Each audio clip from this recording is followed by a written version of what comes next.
네. 그 강의 제목은 거시경제와 부동산 시장이라는 제목이고요. 우리 부동산 시장에 영향을 주는 뭐 여러 가지 거시경제 변수들이 있거든요.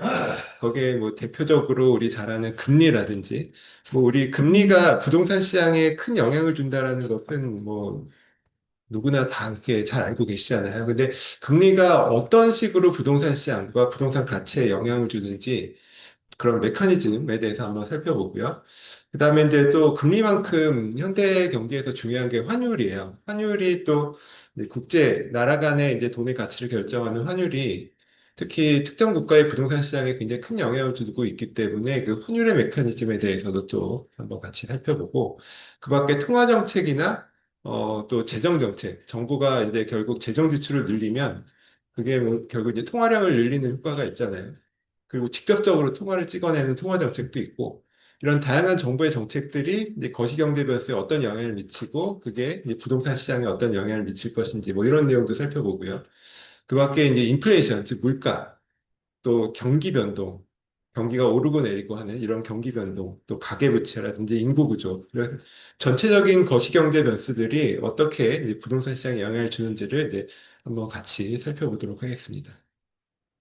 한번 내용을 한번 같이 읽어보면요.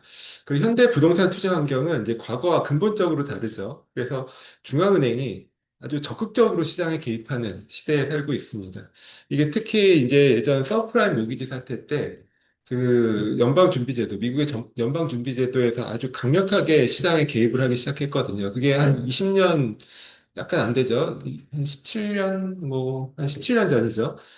그때부터 이제 시작해서 전 세계적으로 이제 중앙은행들이 굉장히 적극적으로 이제 시장에 개입을 하기 시작했습니다. 그리고 또 하나는 그런 전 세계적인 이런 경제 구조가 굉장히 연결되기 시작했잖아요. 그래서 그런 것들이 전부 우리 이제 한국에서 부동산 투자를 하는 거에도 다 영향을 준다라는 것입니다. 그래서 이런 새로운 금융시장, 경제시장의 환경 속에서 단순히 개별 부동산의 입지나 뭐 개별 부동산과 그 지역, 그 둘러싼 지역에 관한 것만을 분석해서는 제대로 이제 판단할 수가 없다는 것이고요. 결국 이제 자본의 흐름이나 자산 가치 그리고 이런 잠재적 위험을 결정하는 거시경제의 거대한 힘을 이해하는 데서 이제 출발해야 된다라는 것입니다. 그래서 이제 금리가 변동한다. 우리가 대표적으로 잘 아는 거시경제 변수는 금리예요. 금리가 오르고 내리고 영향을 주는데, 그러니까 금리가 오르고 내린다는 것이 나의 그 대출, 부채의 상환액, 뭐 원리금 상환액에 이제 직접적으로 영향을 주겠죠.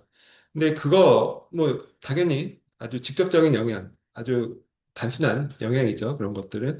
근데 더 넓게 보면 예를 들어서 미국에서의 어떤 금융 정책의 변화나 결정이 예, 나비 효과처럼 이게 날고 날고 날아서 이제 우리나라 뭐 아파트 시장, 부동산 시장에 직접적으로 이제 직간접적으로 영향을 준다라는 것입니다. 그런 것들이 이제 다 거시경제 변수와 연결이 되어 있기 때문에 뭐 이 강의에서는 이제 금리와 환율, 통화 정책, 인플레이션, 경기 변동, 가계부채, 인구 구조 등의 핵심 주제들을 한번 부동산 시장과 연결되는 부분에서 한번 같이 다뤄보도록 하겠습니다. 일단 우리나라 부동산 시장은 굉장히 특수성이 있습니다. 잘 아시겠지만, 특히 우리나라 부동산 시장에 있어서는 거시경제를 분석하는 것이 굉장히 중요할 수밖에 없다라는 것입니다. 그 이유는 몇 가지가 있죠. 일단 가계부채 비율, 우리 그 뉴스에서도 많이 다뤄지듯이 우리나라는 굉장히 가계부채 비율이 높잖아요. 그래서 어떤 그 상황에 있어서 정부나 중앙은행에서 대처하는 것에 이제 여러 가지 이제 제약이 걸립니다. 그러니까 중앙은행이 예를 들어 금리를 올리고 내리고 이런 정책을 결정하는데 예를 들어 가계부채라든지 뭐 이런 것들이 이제 발목을 잡을 수 있다는 거예요. 그래서 그런 것들이 굉장히 특수한 상황이고, 그래서 이제 그런 가계부채의 특성이라든지 이에 따른 통화정책의 효과와 이제 전파 경로 이런 것들을 잘 우리가 메커니즘을 잘 이해해야 앞으로 금리라든지 거시경제 변수 또는 정부의 정책 이런 것들이 어떻게 바뀔지를 우리가 예측을 할 수가 있다는 것이고요. 그에 따라서 우리 부동산 시장과 부동산 가치에 어떤 영향을 줄지를 잘 이제 판단하고 이제 대처를 할 수가 있습니다. 그리고 뭐 잘 아시다시피 뭐 인구 고령화 저출산 뭐 이런 것들은 특히 부동산 시장에 굉장히 큰 영향을 이제 주고 있고 앞으로도 크게 주게 되겠죠. 뭐 이런 것도 굉장히 중요한 변수일 것이고요. 또 우리나라는 대외 경제 개방도가 굉장히 높은 나라잖아요. 또 수출이나 이런 것들이 굉장히 크게 경제에 영향을 주기 때문에 이런 경제 구조상 이제 미국과 같은 이제 글로벌 경제의 영향을 민감하게 이제 받을 수밖에 없다라는 것이 우리 한국 시장, 특히 한국의 부동산 시장의 특수성입니다. 그래서 뭐, 그 강의 로드맵을 보시면은, 뭐, 일부에서는 뭐, 통화정책의 작동 원리와 금리 환율 등 돈의 가격, 뭐 이런 것 관해서 이제 다루고요. 2부에서는 실물 경제의 순환이 부동산 시장에 미치는 영향을 이제 분석을 하고요. 3부에서는 이제 부채, 가계부채와 같은 이제 부채와 신용 리스크, 뭐 이런 것들이 부동산 시장에 어떤 영향을 주는지, 그리고 4부에서는 장기적인 시장의 운명을 결정할 인구구조 변화, 를 조망하고요. 그리고 오부에서는 이런 걸 종합해서 뭐 우리가 투자 전략이라든지 의사결정을 어떻게 할 수 있는지 뭐 이런 것들을 간단하게 정리를 해보도록 하겠습니다. 먼저 일부 보시면요. 처음에 보시면 이게 제가 어제 올려드린 강의 안에 2페이지입니다. 그러니까 통화 정책과 돈의 가격에 대한 내용입니다. 우리가 이제 부동산을 포함한 모든 자산 가치 평가의 시작점은 이제 자본의 비용, 즉 금리죠. 우리가 처음에 이제 한번 말씀드렸듯이, 그리고 또 우리가 나중에 그 부동산 가치 평가에 대한 여러 가지 방법론을 공부를 하고 있잖아요. 그 중에서 이제 수익 환원법을 이제 앞으로 공부를 할 텐데, 그 수익 환원법의 핵심적인 내용은 이거죠. 그 부동산의 가치는 순수익을 환원 이율이라는 것으로 나눠준다라는 것입니다. 그때 환원이율은 좀 복잡한 표현, 뭐 복잡한 용어일 수 있는데, 그냥 우리가 일상적으로 생각하는 쉽게 생각하는 개념으로는 이자율 또는 뭐 수익률 개념과 뭐 거의 같다라고 보시면 돼요. 물론 아주 정확하게 똑같다라고 볼 수는 없어요. 약간 다른 점은 있거든요. 근데 우리가 그냥 통상적으로 생각할 때는 그냥 환원이율과 이자율, 수익률은 뭐 같은 개념이다라고 이해하셔도 크게 무방합니다.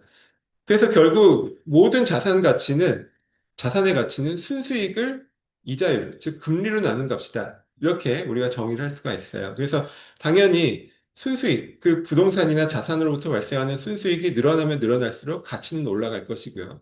반대로 금리에는 반비례하겠죠. 금리가 오르면 가치는 떨어지고, 금리가 내리면 가치가 올라가고, 뭐 이런 식으로 영향을 주고받을 것입니다. 그래서 뭐 무엇보다도 일단 중요한 것이 이제 금리인데요. 이 금리를 이제 중앙은행에서 뭐 우리나라로 치면 한국은행이죠. 한국은행에서 어떤 그 여러 가지 고려를 통해서 결정하는지 이런 메커니즘에 대해서 우리가 한번 같이 보고요. 그리고 이런 금리의 특히 정책금리의 결정이 기준금리의 결정이 어떻게 우리 실제 부동산 시장이나 자산 시장에 영향을 주는지 뭐 이런 것들을 한번 살펴보고 특히 마지막으로 이제 아까 말씀드린 환율, 나라와 나라 간의 돈의 가치를 결정하는 환율이 국가 경제와 특히 우리 부동산 가격에 같이 어떤 영향을 미치는지 뭐 이런 것들을 차례로 한번 분석을 해보겠습니다. 첫 번째로는요, 이제 한국은행, 중앙은행이 금리를 결정할 때 어떤 것들을 반영해서 결정하는지를 먼저 알아야겠죠. 그래야 우리가 향후에 한국은행이 금리를 올릴 것인지 내릴 것인지를 뭐 예측을 해야 되잖아요.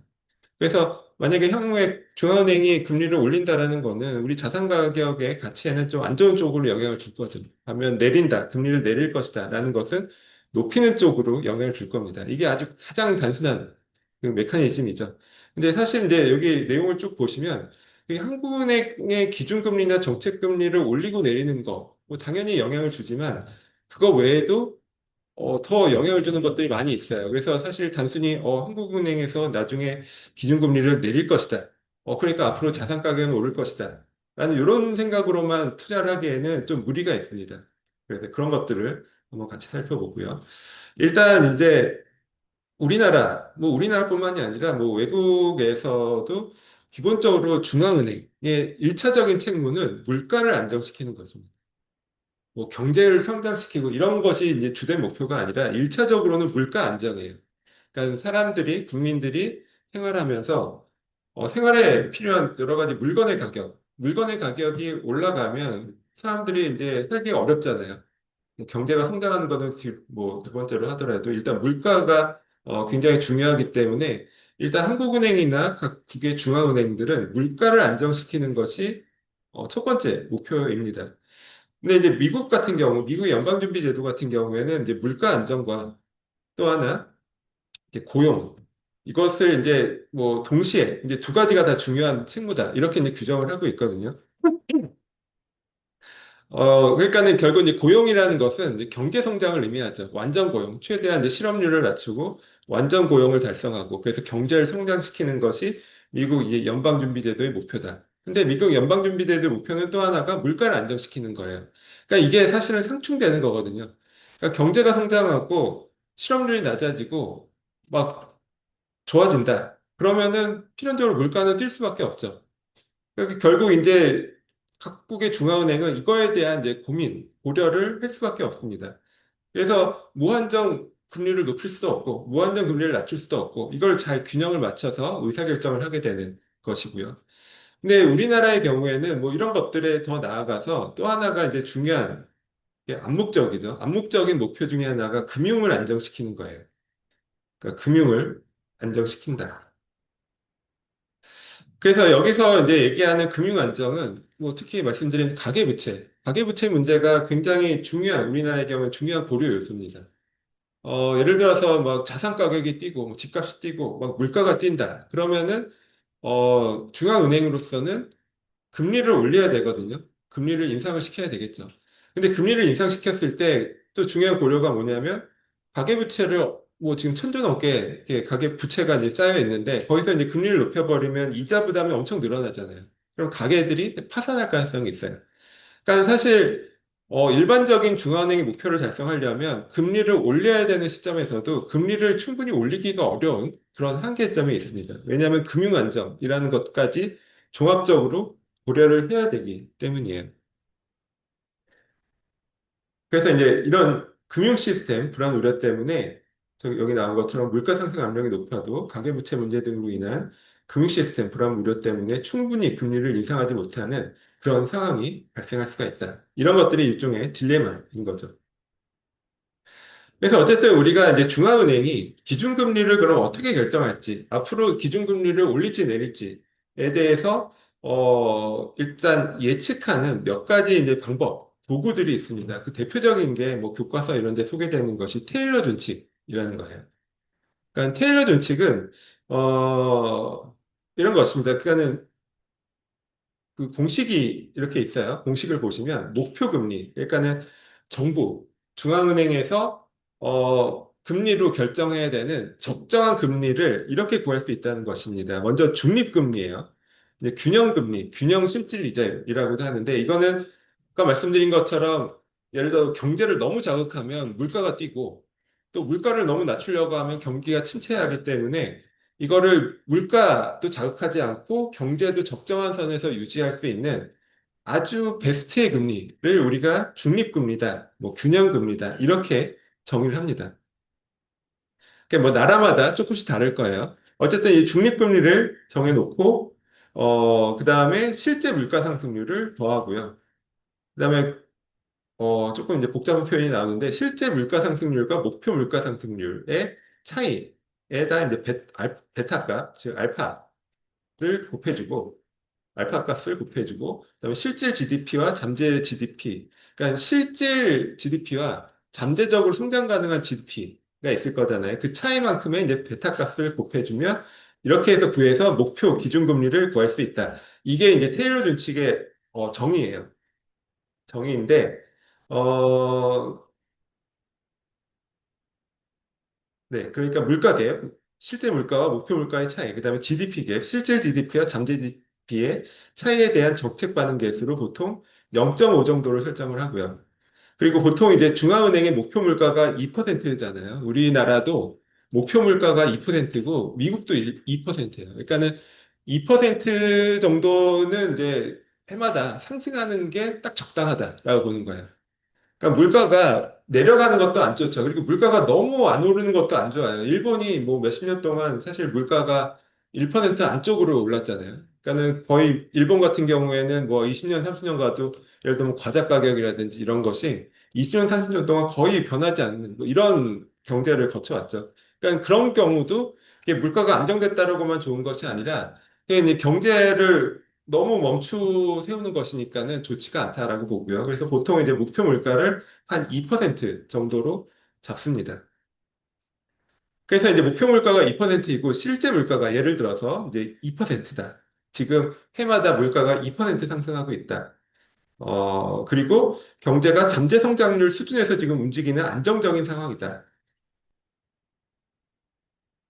잠재적인 성장률 수준에서 움직이는 안정적인 상황이라는 것은 지금 실제 GDP와 잠재 GDP가 같다는 얘기예요. 그러니까 잠재적으로 성장 가능한 GDP와 지금 실질적으로 성장하고 있는 지금 결과치가 똑같을 때, 그랬을 때는 이 차이가 없는 거죠. 이게 0이 되는 것이고, 실제 물가 상승률과 목표 물가 상승률도 특히, 갭이 없다. 차이가 없다. 그러면은 이때 기준금리는, 정부에서 결정하는 기준금리는 중립금리, 통상 2% 정도에 이제 해당하는 중립금리와 현재 물가 상승률 2%의 합인 4% 정도로 결정하는 것이 적당하다. 뭐 이런 예, 주장이에요.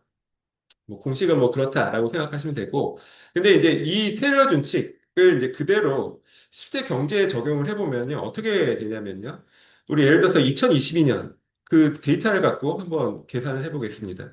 당시 이제 한국은행, 2022년이면 3년 전이잖아요. 한국은행의 이제 경제 전망치는 소비자 물가 상승률이 5.2%였고 경제 상승률이 2.6%입니다. 그리고 잠재 성장률 추정치가 2%. 그러니까 그 당시만 해도 2%인데 지금은 조금 더 내려왔을 수 있어요. 경제가 적정 성장이 지금 멈추고 있기 때문에.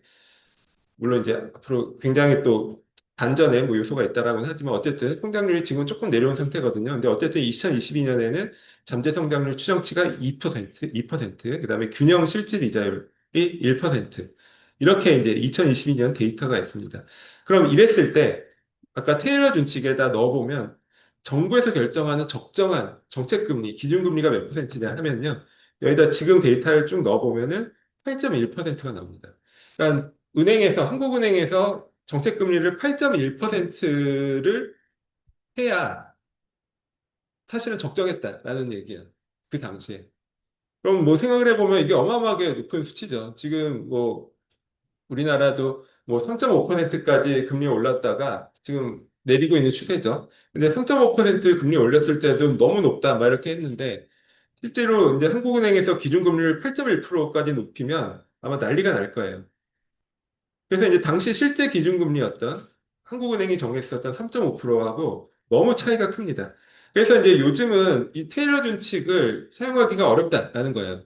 그러니까는 과거에는 중앙은행에서 약간 기계적으로 이런 것들을 계산해서 앞으로 이제 목표 금리는 뭐 예를 들어 8%다. 앞으로 한국은행에서 기준금리 8%로 한다. 이렇게 하고 했었는데 요즘은 실제로 이 결과치로 금리를 결정을 하면 시장에서 난리가 나기 때문에 이렇게 못한다라는 것입니다. 그리고 그렇게 하는 제약하는 요인, 즉 한국은행이 이런 어떻게 보면 합리적인 금리 결정을 제약하는 가장 강력한 요인이 아까 말씀드린 가계부채, 그러니까 가계부채로 인한 이자 부담. 또 하나는 이제 부동산 쪽에서는 PF 부실이죠. PF 부실로 여러 가지 이제 문제가 생길 수가 있는데 만약에 금리를 이런 식으로 인상을 해버리면 당연히 PF들의 줄도산이 날 수가 있겠죠. 그러면 이제 금융 시스템이 붕괴가 될 수 있기 때문에 이런 것들까지 다 고려하느라 실제로 이런 것들을 반영해서 금리를 결정하기가 어렵다라는 것입니다. 그래서 결국 이제 오늘날에서 특히 이제 우리나라 같은 경우에는 금융안전변수가 굉장히 중요하게 됐어요. 금융안전변수라는 것은 이제 뭐 집값도 결국 금융안정에 굉장히 영향을 주죠. 그다음에 그 가계부채, 뭐 이런 것들이 종합적으로 이제 고려가 되는 이제 그런 식으로 조금씩 바뀌고 있습니다. 그래서 지금도 역시 이 금리를 인상을 해야 될 타이밍에도 충분히 인상치 못하고 이런 문제들이 생기는 거예요. 그리고 이 반대로 지금도 마찬가지입니다. 그러니까 지금도 사실은 금리를 낮춰야 되는데도 못 낮추고 있죠. 지금 얼마 전에 이제 한국은행에서 또 이제 총재님이 나오셔서 금리를 동결을 했잖아요. 계속 동결을 하고 있는데 거기서도 이제 그 한국은행 총재님이 말씀하신 내용이 그거였어요. 그 우리나라는 집값 상승 우려가 있기 때문에 금리를 못 낮추겠다 이렇게 얘기를 하셨거든요.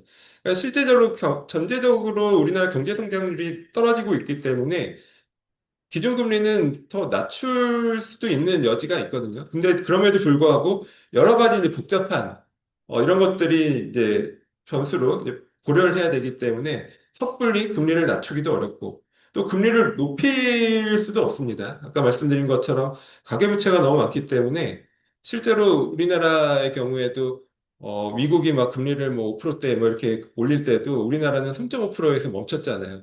그러니까 더 올리기가 어려운 것이 가계부채와 PF 부실 이런 것들이 직접적으로 금융 시스템을 불안정하게 할 수 있기 때문에 금리를 올리지도 못하고 그리고 내리지도 못하는 이런 일종의 딜레마에 빠질 수밖에 없습니다. 결국 이러지도 저러지도 못하기 때문에 계속 지금 이제 한국은행에서 기준금리를 동결을 해가고 있다.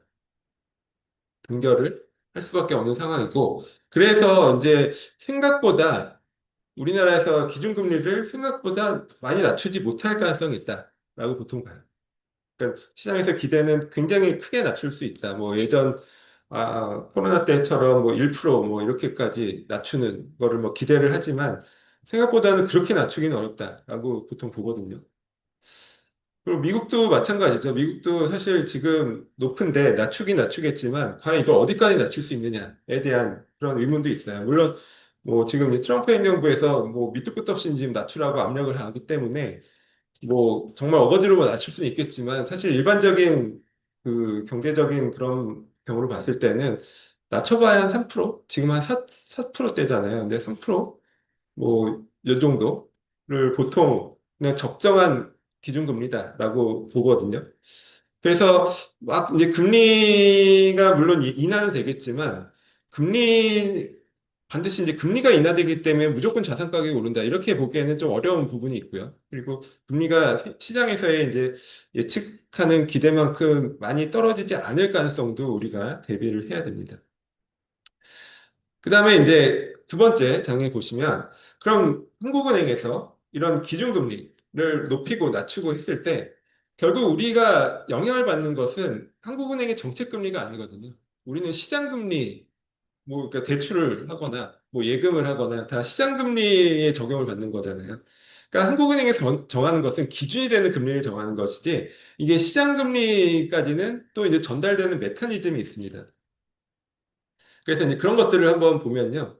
일단 중앙은행, 한국은행이 기준금리를 결정하면 이제 시장금리에 여러 가지 경로를 통해서 이제 영향을 미치는데요. 이제 우리 이제 대출, 특히 주택담보대출의 그 변동금리에서 이제 기준이 되는 금리 그 지수가 있어요. 그게 뭐냐면 은행의 자금 조달 비용 지수예요. 그러니까 은행이 자기가 가지고 있는 돈을 빌려주는 게 아니잖아요. 은행도 결국 누군가에서 자금을 조달을 해서 그걸 이제 대출해주고 그 예대 마진으로 수익을 창출하는 이런 기관이죠. 그래서 은행이 자금을 조달할 때 비용이 들잖아요. 예를 들어서 예금을 받으면 예금 금리를 주는 것이 은행으로서는 비용이죠. 그러니까 그런 비용들을 평균을 해서 비용 지수로 만듭니다. 이걸 우리가 많이 이제 들어보시는 코픽스라는 거예요. 코픽스, 자금 조달 비용 지수입니다. 그래서 코픽스가 결국 자금 조달에 들어가는 비용을 가중 평균한 것이고요. 결국 이제 코픽스, 자금 조달 비용이 높아지면 예를 들어서 중앙은행이 기준금리를 올렸다. 그러면 자금 조달 비용 지수도 높아질 거예요. 그러니까 높아지는 만큼 대출 금리도 이제 올라가게 되는 거죠. 그러니까 가장 간단한 메커니즘이 이런 메커니즘입니다. 기준금리가 올라가면 자금 조달, 은행의 자금 조달 비용이 올라가게 되고, 그럼 그에 따라서 예금 금리도 올라가고, 그에 따라서 이제 대출 금리도 올라가고, 뭐 이런 식으로 영향을 준다라는 것입니다. 근데 이때 이제 재밌는 게 몇 가지 이제 데이터를 분석을 해보면, 주택담보대출 금리에 영향을 줄 때, 이게 비대칭적이다라는 얘기가 나옵니다. 여기 나온 것처럼요. 그러니까는 자금 조달 비용 지수가 1% 올랐을 때, 은행은 대출 금리를 1.02% 올려요. 그러니까는 자금 조달 비용이 올라온 것보다 오히려 더 올린다는 거죠. 근데 떨어질 때, 예를 들어서 자금 조달 비용 지수가 떨어질 때는 은행이 대출 금리를 낮추긴 낮추지만 이때는 0.89%, 그러니까 적게 낮춘다는 겁니다. 은행 입장에서 비용이 떨어져도 그만큼을 다 대출 금리를 낮추는데 이제 쓰지 않고 대출 금리는 그중에 일부만 전가시킨다. 그래서 이걸 비대칭성이에요. 뭐 당연히 뭐 이유는 우리가 생각할 수 있죠. 은행은 이제 예대 마진으로 이제 돈을 버는 수익을 창출하는 기관이기 때문에 대출 금리를 올릴 때는 신속하고 아주 빠르게 올리죠. 반면 이제 낮출 때는 굉장히 천천하고 느리게 작게 낮추는 그런 그러니까 우리가 이제 생각으로만 그렇게 하고 있는데 실제로 데이터상으로도 이렇게 이제 나온다라는 것입니다. 그래서 이런 것들은 우리가 이제 특히 부동산 투자나 뭐 어떤 투자를 할 때 모델링이라고 하죠. 그러니까 향후에 수익이나 비용이나 이런 것들을 예측을 해서 뭐 투자를 할지 말지 뭐 이런 것들에 대한 의사결정을 하는 것인데 이런 거를 할 때, 그러니까 엄밀하게 우리가 투자 분석을 할 때는 이런 것들을 반영을 해요.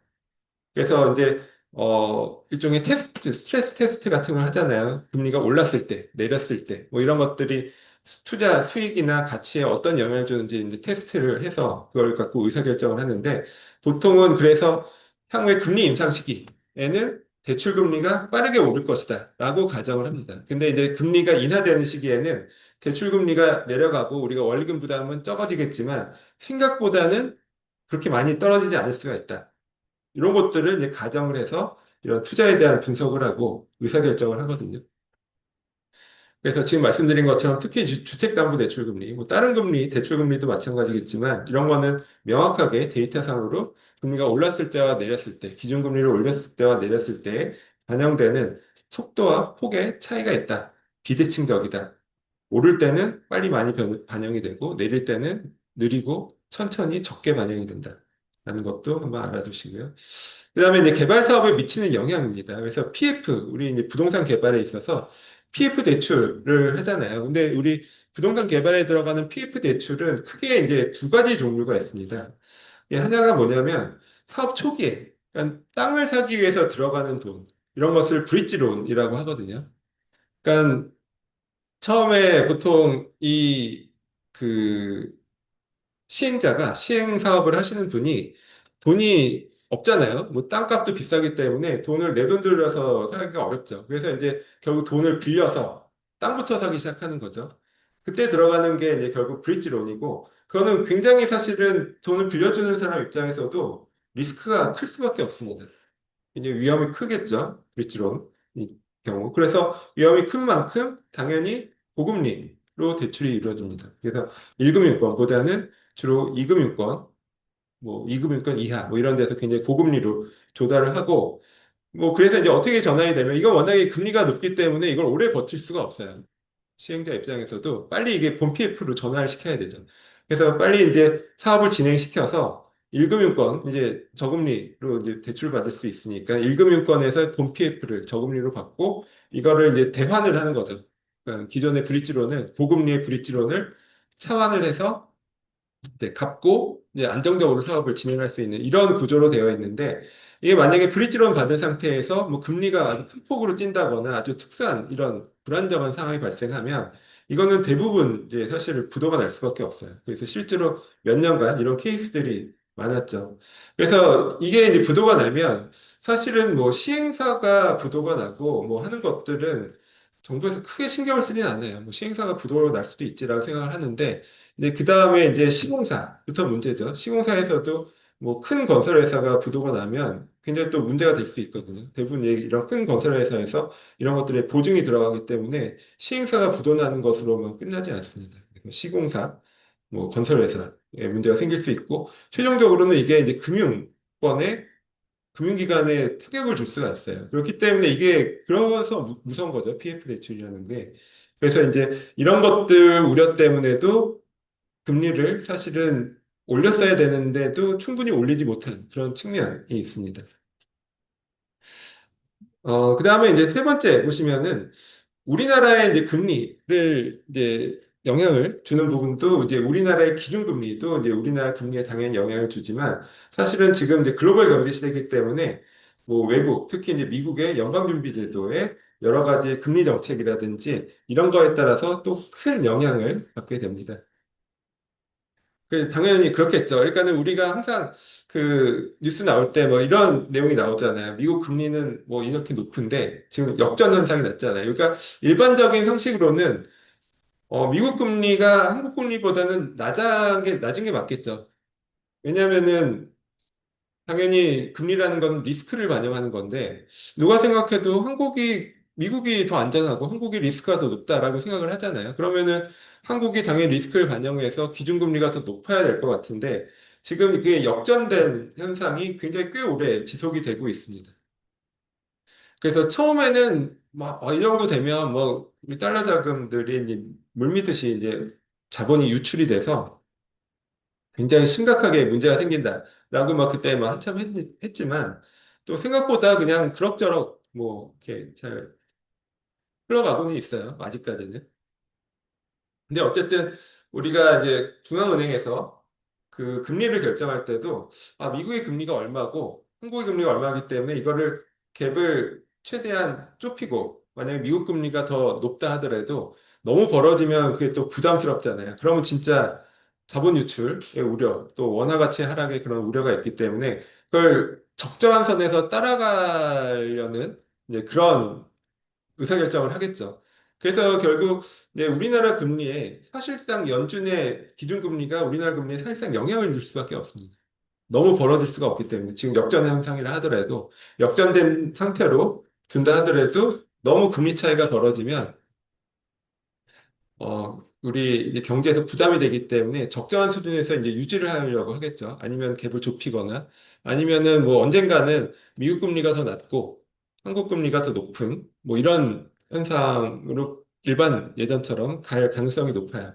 그래서 최근에 뭐 미국에서 지금 금리를 한 두 차례 내렸잖아요. 근데 두 차례 내리니까는 막 이제 언론이나 이런 데 특히 이제 주식 시장이나 이런 쪽에서는 한국도 빨리 금리 내려야 된다. 미국도 내렸으니까 한국도 빨리 내려야 된다. 이런 주장들이 많았는데 안 내렸습니다. 그게 사실은 앞으로도 지금도 갭이 좀 차이가 있거든요. 지금도 갭이 뭐 한 2%뭐 가까이 되기 때문에 사실 앞으로도 좀 당분간은 갭 차이를 줄일 가능성이 높죠. 그러면은 미국에서 내려도 한국에서는 당분간은 금리를 안 내릴 가능성도 있을 것 같아요. 그다음에 이제 양적 완화. 우리가 이제 아니 이것도 이제 경제 뉴스에서 많이 들어보셨을 거예요. 양적 완화. 뭐 그쵸. 양적 완화라는 게 뭐냐면요. 이게 이제 보통 연준이 사용하는 비전통적 통화 정책이다라고 하는데 이제 이거를 그냥 영어 약자로 QE라고 합니다. 그래서 우리 신문 경제 뉴스에도 그냥 QE, QE 이렇게 나와요. 근데 QE라는 것은 양적 완화, 특히 미국에서 우리 구사하는 양적 완화를 우리가 영어 약자로 QE라고 합니다. 그러니까 QE가 뭐냐면요. 중앙은행이 시장에서 대규모로 국채나 뭐 주택저당도 있고 MBS라고 하죠. 이런 것들을 매입해서 그러니까 중앙은행이 국채를 매입한다. 특히 뭐 장기 국채를 매입한다. 뭐 이러면 중앙은행이 샀다라는 뜻이잖아요. 그러면 중앙은행이 돈을 줘야 되겠죠. 그때 결국 중앙은행이 돈을 찍어서 주는 거죠. 그래서 사실상 돈을 푸는 방법이에요. 유동성, 즉 화폐를 푸는 방법입니다.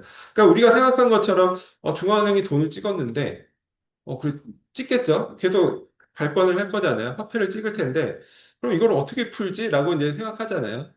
그냥 누구한테 나눠주나? 중앙은행이 그런 기능이 없거든요. 누구한테 나눠주는 그런 개념이 없어요. 그것도 대차대표를 맞춰야 되니까 당연히 뭔가를 사고 거기에 대가로 돈을 줘야 되는 거죠. 그때 사는 게 주로 이제 채권입니다. 국채.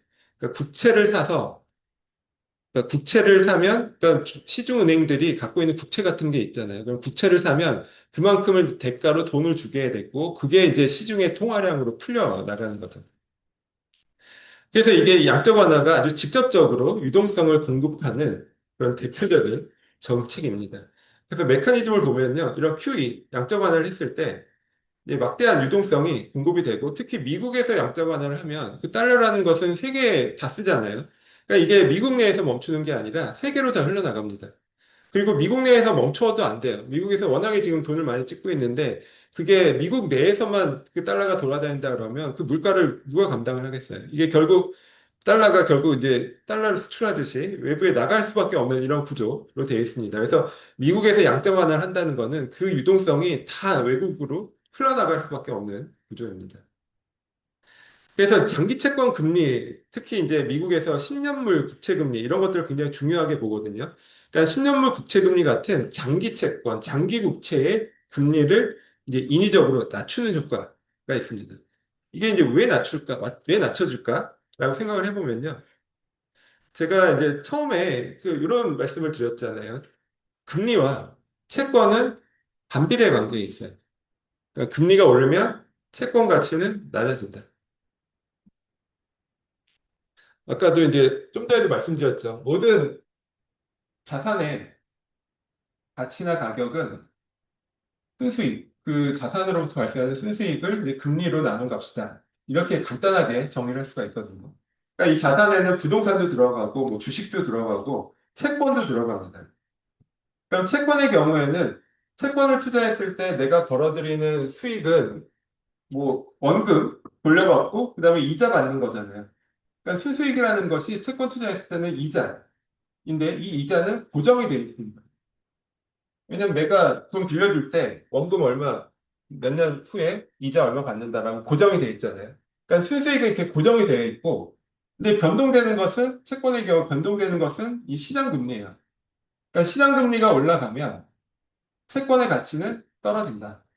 그러니까 시장 금리가 내려가면 채권의 가치는 올라간다. 그럼 반대로도 해석할 수 있어요. 채권의 가격이 오른다는 것은 시장의 금리, 채권 금리가 떨어진다라는 뜻입니다. 이게 되게 많이 질문하시는 게 이런 거죠. 아니, 금리가 오르면, 채권의 이자율이 오르면 채권의 가치가 높아져야 되는 거 아니냐? 채권은 이자 받는 것인데, 이자가 오르는데 왜 채권의 가치가 떨어지냐? 왜 반대로 움직이냐? 이렇게 이제 질문을 하시는 경우가 있는데, 여기서 얘기하는 이 금리라는 것은 시장 금리를 얘기해요. 그러니까 내가 이 채권, 특정 채권의 경우 받는 이자, 채권에서 받는 이자는 정해져 있어요. 이게 변동하는 것이 아니라 나는 채권을 지금 갖고 있는데 만약에 시장에서 금리가 올랐다. 근데 옆에 있는 애들이 채권을 새로 사면은 금리를 뭐 10%, 20%씩 준다. 그러면은 내가 들고 있는 채권은 이자가 고정돼 있잖아요. 그럼 이렇게 시장에서 금리가 오르면 내 채권의 가치는 떨어지겠죠. 그래서 이게 반대 방향으로 움직이는 것이죠. 그러면 지금 이 경우에 아까 중앙은행에서 미국의 연방준비제도에서 돈을 풀 때 어떻게 푸냐면 국채, 특히 장기 국채, 뭐 10년물 이제 장기 국채, 10년물 국채를 사들이거든요. 사들이고 돈을 푸는 거죠. 그럼 사들인다라는 것은 그 10년물 국채 가격이 올라가겠죠. 더 많이 사들이니까 가격이 뛸 거잖아요. 가격이 뛴다는 것은 결국 10년물 국채 금리는 떨어진다는 뜻입니다. 그래서 이게 돈도 풀면서 금리도 낮추는 효과가 있어요. 그러니까 돈을 직접적으로 통화량을 늘리고 시중에 공급을 하면서 동시에 이걸 국채를 사주기 때문에 10년물 국채 금리를 끌어내리는. 그러니까 우리가 이제 경제가 장기적으로 성장하려면 금리가 좀 낮아야 되잖아요. 그러니까 이런 식으로 그러니까 성장을 자극하는 쪽으로 이제 영향을 주는 중요한 수단이 이제 양적 완화. 음. 그래서 이제 이렇게 이제 정부에서 국채 사들이는데, 정부에서 이렇게 양적 완화를 무한정할 수는 없잖아요. 그러니까는 이제 국가적으로 이런 장기 국채 금리를 낮게 유지하려면 누군가가 이 국채들을 계속 사줘야 됩니다. 그럼 미국의 경우에는 이 국채를 누가 사죠? 네, 그쵸. 전통적으로 중국, 네, 일본, 뭐 이런 나라들이 많이 샀거든요. 근데 요즘은, 그러니까 중국이나 일본이 그 미국의 국채를 산다는 것은 국채 가격이 올라간다는 뜻이고, 그러면은 국채 가격이 오른다는 것은 국채 금리가 내려간다는 뜻이잖아요. 그러니까 중국이나 일본이 국채를 사준다는 것이 굉장히 큰 의미가 있어요. 미국의 국채 금리를 낮출 수가 있는 거죠.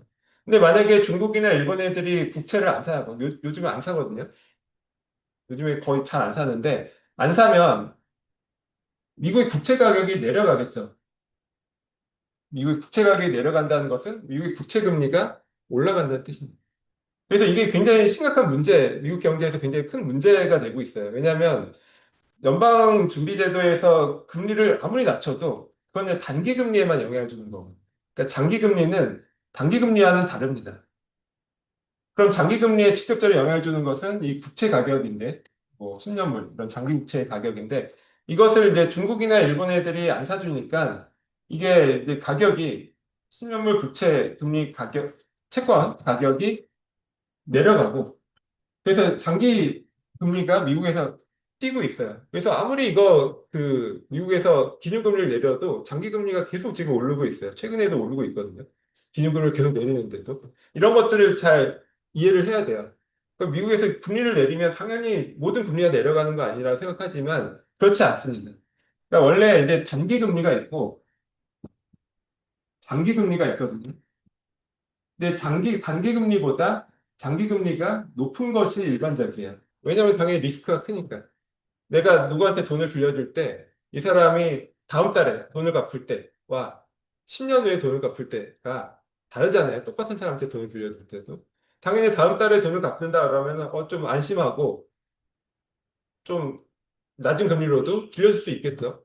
근데 10년 후에 갚겠다라고 하면 당연히 리스크가 커지니까는 금리가 높아질 수밖에 없어요. 그래서 일반적으로는 단기 금리보다 장기 금리가 높습니다. 그래서 이 장기 금리가 이제 결국 시장 금리에 굉장히 큰 영향을 주는데 우리가 뭐 주택담보대출이라든지 이런 것들이 거의 장기 금리에 영향을 받아요. 왜냐하면 주택담보대출이 뭐 30년, 40년 만기잖아요. 그러니까 장기에 걸치는 것이기 때문에 장기 금리가 움직이는데 더 크게 영향을 받는데 이게 단기 금리, 그러니까 장기 금리는 시장에서 이제 위험을 반영하게 됩니다. 그리고 이제 인플레이션, 장기적인 인플레이션을 또 반영해서 장기 금리가 결정이 돼요. 그러면 만약에 시장에서 뭐 정부에서 중앙은행에서 단기 금리를 이렇게 낮췄다라고 하면 오히려 장기 금리가 더 위로 튈 수가 있어요. 실제로 지금 벌어지고 있는 현상이거든요. 단기 금리를 낮추면 시장에서 봤을 때 지금 단기 금리를 낮추면 이게 물가를 자극하는 앞으로 물가가 올라갈 것이다라는 우려가 생기잖아요. 그리고 리스크도 그만큼 커진다라고 볼 수 있고 그래서 물가가 올라가면 당연히 장기 금리가 또 올라가거든요. 그래서 정부에서 기준금리를 낮추는 것은 단기금리를 당장에 낮추는 효과는 있지만 이것이 이제 물가 상승률을 자극해서 장기금리는 오히려 이제 높일 수 있는 가능성이 있습니다. 그래서 정부에서 이제 뭐 중앙은행에서 해야 되는 일은 기준금리도 낮추고 이 장기금리도 낮춰야 돼요. 결국엔 목표는 그거죠. 단기금리도 낮추고 장기금리도 낮춰야 되는데 단기금리는 기준금리 내리면 뭐 그냥 할 수가 있겠죠. 근데 이제 장기 금리를 낮추려면 아까 얘기한 것처럼 장기 채권의 가격이 올라가야 됩니다. 장기 국채의 가격이 올라가야 된다. 근데 중국이나 일본 애들이 미국의 장기 국채를 안 사준다. 그럼 이걸 어떻게 해야 되냐? 이걸 지금 국채를 누가 사줘야 이 장기 국채의 가격이 올라가고 장기 금리를 떨어뜨릴 수가 있는데 그럼 이거 누가 사줄 거냐에 대한 고민이 이제 생기다가 이제 지금 이제 생각해낸 게 이제 스테이블 코인이죠. 우리 지금 뭐 경제 뉴스에 가장 핫한 이슈 중에 하나였잖아요. 뭐 지금도 핫하긴 하지만 이 스테이블 코인이라는 것이 달러 기반 스테이블 코인이죠. 결국에. 근데 스테이블 코인이 뭐 비트코인처럼 가격이 뭐 오르락내리락 하는 게 아니라 그러니까 1달러에 1코인 뭐 이런 식으로 안정화시키는 거잖아요. 근데 스테이블 코인을 발행할 때는 반드시 그 발행사에서 그 담보가 있어야 되죠. 그래야지 코인이 1달러다라는 것을 보장을 해주잖아요. 근데 그때 담보 잡는 게 이 부채예요. 그래서 미국에서는 이들이 스테이블 코인을 달러 기반으로 스테이블 코인을 발행하려면 담보 자산으로 미국 부채를 갖고 있어야 된다라는 것인데 그게 어마어마한 양입니다. 그러니까 그런 스테이블 코인이 활성화되면 그 발행사에서 미국 부채를 엄청나게 사들이겠죠. 그러면 이제 장기 부채의 가격이 올라가겠죠. 그럼 이제 장기 금리를 내릴 수가 있습니다. 그래서 이게 굉장히 기발한 아이디어예요. 그래서 이거를 보통 이제 지니어스 법안 이렇게 얘기를 하거든요. 그러니까는 이게 그동안 이제 딜레마였던 왜냐하면은 중국이나 일본하고 계속 이제 문제가 생기면서 중국, 일본 애들이 미국 국채를 안 사주거든요. 그러면 이게 계속 장기 금리가 치솟는 현상이 발생하는데 그러면 이걸 어떻게 해소할 것이냐에 대해서 거기서 이제 그 트럼프 행정부 내에서 누군가 아이디어를 냈다고 하더라고요. 그래서 이게 엄청 천재적인 생각이다 해서 이제 그 이름을 스테이블코인 법안을 뭐 지니어스 법안 이렇게 부르기도 합니다. 뭐 과연 성공할지는 잘 모르겠지만 하여튼 이런 메커니즘을 이제 노리고 하는 거예요. 그래서 이제 계속 말씀드리지만 실제로 이제 금리 결정이라는 게 그렇게 단순하지 않아요. 우리는 그냥 언뜻 생각하면 정부에서 내리면 내리고 올리면 올리고 이렇게 생각하지만 실제 시장 금리가 결정되는 메커니즘은 그거보다 훨씬 복잡합니다. 지금 말씀드리는 것도 굉장히 간단한 메커니즘이고 이 전달되는 경로마다 굉장히 여러 가지 변수들이 생길 수가 있잖아요. 그래서 생각과는 다르게 움직일 수가 있습니다. 그래서 이제 이런 것들을 좀 종합적으로 우리가 한번 고려를 해보시는 게 좋을 것 같고요. 그래서 다시 이제 돌아보면요. 이제 4페이지 하단에 보면 QE, 즉 양적 완화는 이제 글로벌 금융 시스템에 막대한 이제 유동성을 공급한다. 결국 이제 달러를 찍어서 공급을 하니까 이것이 이제 국경을 넘어서 전 세계에 이제 달러가 퍼지는 효과가 있겠죠. 그리고 이제 또 한 가지 장기 채권 금리를 낮추는 인위적으로 낮추는 효과가 있습니다. 아까 말씀드린 것처럼 양적 완화는 중앙은행이 국채를 사들이는 거예요. 그러니까 사들인다는 것은 국채 가격이 올라가는 거죠. 그럼 국채 가격, 장기 국채 가격이 올라간다라는 것은 같은 말로 장기 채권 금리가 이제 낮아진다 하고 같은 뜻이잖아요. 그러니까 이런 식으로 굉장히 그 금융 시스템을 이제 완화시키는 그런 효과가 있습니다. 그래서 전체적으로 돈이 넘쳐나고 안전자산의 기대 수익률이 이제 낮아지는 그런 효과가 있죠. 금리가 낮아지니까. 대표적인 안전자산인 미국 국채 금리가 낮아지면 결국 이제 안전자산의 기대 수익률이 이제 낮아지는 것이고요. 그러면은 사람들이 이제 글로벌 투자 자금이 더 높은 수익률을 찾아서 뭐 성장주, 뭐 빅테크, 뭐 이런 그런 뭐 성장할 가능성이 있는 대신 위험하죠. 그러니까 그런 쪽에 막 투자 자금이 몰린다거나 뭐 신흥국 중심에 몰린다거나 그리고 뭐 전 세계적으로 봤을 때는 또 한국 부동산은 안전자산이 아니죠. 우리는 안전자산을 인식하겠지만 뭐 한국에 있는 부동산을 뭐 외국에서는 안전자산으로 인식하지 않거든요. 그러니까 위험자산으로 인식하죠. 근데 이제 일종의 머니무브가 전반적으로 벌어질 겁니다. 그러니까는 안전자산에서 이제 위험자산으로 이동하는 그러니까 수익률 추구 현상들이 벌어진다. 그 원인은 결국 이제 금리이죠. 그러니까 특히 미국의 채권 금리, 미국의 장기 국채 금리, 뭐 이런 것들이 낮아지면 전체적인 안전자산의 기대 수익률이 낮아지면서 좀 더 높은 위험성이 높고 대신에 이제 높은 수익률을 추구할 수 있는 그런 자산들로 이제 머니무브 현상이 일어날 수 있다. 어떻게 보면은 우리나라는 리스크가 높은 국가이기 때문에 이런 머니무브가 일어났을 때는 뭐 위험자산 추구가 일어난다라면 뭐 조금 뭐 긍정적일 수도 있겠죠. 뭐 사실 그런 식으로도 해석을 할 수가 있습니다. 네. 그래서 이제 2020년에서 2021년 이제 부동산 가격이 뭐 우리나라뿐만이 아니라 뭐 모든 나라에서 사실 다 올랐거든요. 그 결정적인 계기는 이제 코로나19 이제 팬데믹 상황에서 뭐 연준이 뭐 정말 무제한적인 이제 양적 완화를 단행을 했죠.